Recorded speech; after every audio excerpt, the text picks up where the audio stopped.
এবাৰ খালি first time 10% discount পাব আপোনালোকে। তাৰ নমস্কাৰ, আপোনালোকে কোনোবাই সেলফ ড্ৰাইভ গাড়ী বিচাৰি আছে নেকি?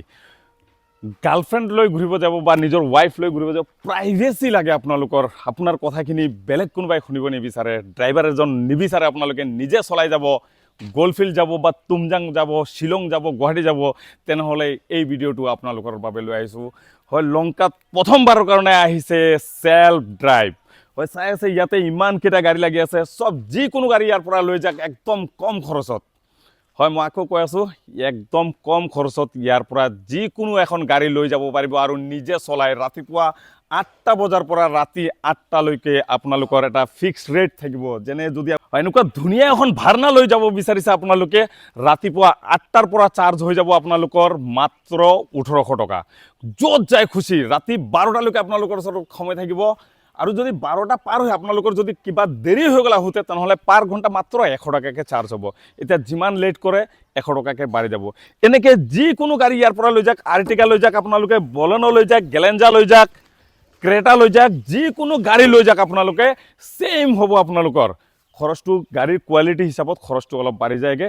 আমাৰ লগত আমাৰ এই সেলফ ড্ৰাইভৰ অনাৰ আছে, আমি তেখেতৰ পৰা অলপ জানিব বিচাৰিম কিবা।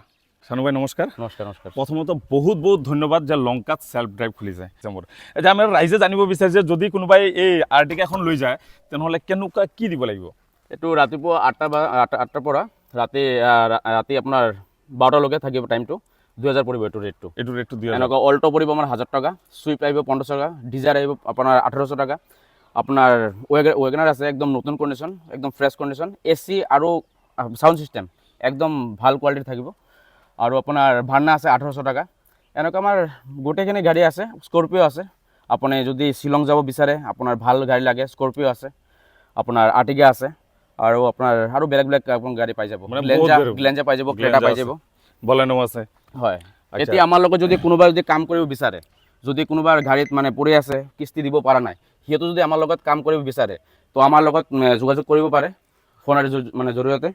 মই ডাইৰেক্ট যদি কয় ৰেণ্ট পাৰ ডে হিচাপে ল'ব, এইটো মই দিব পাৰিম। যদি কয় ডাইৰেক্ট মানে মান্থলি চিষ্টেম দিব, এইটো মই দিব পাৰিম। আৰু আমাৰ লগত যোগাযোগ কৰিলেও হ'ল, মানে ছেফটি আৰু প্ৰাইভেচি মই দুটাই ভালকৈ দিম। এই কথাটো কিন্তু শানু ভাই বহুত বঢ়িয়া কৈছে। এনেকুৱা বহুত মালিক আছে যিহঁতে গাড়ীখন কিনিছে ঠিক, কিন্তু আপোনাৰ EMI-টো ভৰিব পৰা নাই। তেনেহ'লে সেই মানুহবিলাকে একদম ইয়াতে ৱেলকাম আছে সেলফ ড্ৰাইভত। আপোনালোকে ইয়াতে গাড়ী জমা কৰিব পাৰে। আপোনালোকে যদি পাৰ ডে চিষ্টেমৰ পইচা লাগে আপোনালোকে সেই চিষ্টেমো পাই যাব বা মান্থলি চিষ্টেম দিলেও পাৰে। এইটো কিন্তু বঢ়িয়া দিছে আপুনি। আচ্ছা, আপোনাৰ নম্বৰটো আৰু এড্ৰেছটো যদি কৈ দিয়া বহুত ভাল আছিলে। আমাৰ 9957149572। এড্ৰেছ আৰু এটা নাম্বাৰ আছে আমাৰ হোজাইৰ ফালে আছে, আমাৰ বন্ধু হয়, আমি দুটাই একেলগত খুলিছোঁ। হোজাই দীপৰাজ দত্ত হয়, সিহঁতৰ নাম্বাৰটো মই স্ক্ৰীণত দি দিম। তাৰ লগত মানে যোগাযোগ কৰিলেও হ'ল। আমাৰ যিমান আছে হোজাই ডিষ্ট্ৰিক্ট, মানে আপোনাৰ নীলবাগান, ডবকা, তাৰ ফালে মানে আমাৰ গাড়ীখন তাত মানে যায়। মানে দুটা আমাৰ একই চেণ্টাৰ আমাৰ তাত। মানে এইটো মানে যদি মানে ডবকাৰ মানুহে কিবা গাড়ী ল'ব বিচাৰে, মানে হোজাইৰ পৰা ল'ব পাৰিব, হোজাই জমা দিব পাৰিব। আচ্ছা। আৰু কোনোবাৰ যদি লাগে আমাৰ লংকাৰ পৰা ল'ব আৰু লংকাত জমা দিব, এইটোও পাৰিব। আৰু যিসকলে গাড়ী নিব বিচাৰিছে সিহঁতক আমি কৈ দিওঁ, এইটো ফিক্সড একদম কিন্তু আপোনালোকৰ নিজৰ ড্ৰাইভিং লাইচেঞ্চ থাকিব লাগিব আৰু আধাৰ কাৰ্ডখন থাকিব লাগিব। সেইখিনি জেৰক্স লৈ আহিব লাগিব আপোনালোকে, তেনেহ'লে গাড়ী পাব। আৰু এটা বাম্পাৰ অফাৰ আছে আপোনালোকৰ বাবে। যিসকলে গাড়ী ল'ব বিচাৰিছে, প্ৰথমবাৰ আহি আছে মোৰ ভিডিঅ'টো চাই পিনে, সিহঁতৰ বাবে 10% ডিছকাউণ্ট থাকিব। যদি 1800 টকা আছে বা 2000 টকা আছে, 200 টকাৰ ডিছকাউণ্ট হৈ যাব, 180 টকাৰ ডিছকাউণ্ট হৈ যাব। এইটো হ'ল আপোনালোকৰ বাবে বাম্পাৰ খবৰ। তো দেৰি নকৰাকৈ সোনকালে আহক আৰু ভিডিঅ'টো শ্বেয়াৰ কৰি যাওক। আপোনালোকে হোজাইৰ পৰাও ল'ব পাৰিব, লংকাৰ পৰাও ল'ব পাৰিব গাড়ী। আৰু লংকাৰ পৰা যদি লয়, মই আকৌ এড্ৰেছটো কৈ দি আছোঁ। লংকা বাছ ষ্টেণ্ডত যদি নতুনকৈ কোনোবা মানুহ আহি আছে, লংকা বাছ ষ্টেণ্ডৰ পৰা আপোনালোকে ৰাম মন্দিৰৰ সন্মুখেৰে শ্বিলং ৰোডৰ ফালে আহি যাব। যোনটো আমাৰ পুৰণা ATM আছিলে, ষ্টেট বেংকৰ ATM, এই ATMৰ ছাইডেদি চাব LP ৰোড ওলাই আহিছে। এই LP ৰোডৰে অলপ আগফালে আহিলে চাব শীতলা মন্দিৰ এখন দেখা গৈ আছে। ঠিক শীতলা মন্দিৰৰ লগেৰে সোমাই আহিছে বৰদলৈ ৰোড, একদম নতুনকৈ ৰাস্তা বনি আছে। এটা ব্লকৰ ৰাস্তা হৈ যাব, 25 লাখ টকাৰ ৰাস্তা চেংচন হৈ গ'ল এইটো। ইয়াতে আহি যাব আপোনালোকে 2 নম্বৰ যিখন ফিল্ড আছে সেই ফিল্ডত, আৰু পাই যাব ইয়াতে চাব বহুত গাড়ী লাগি আছে।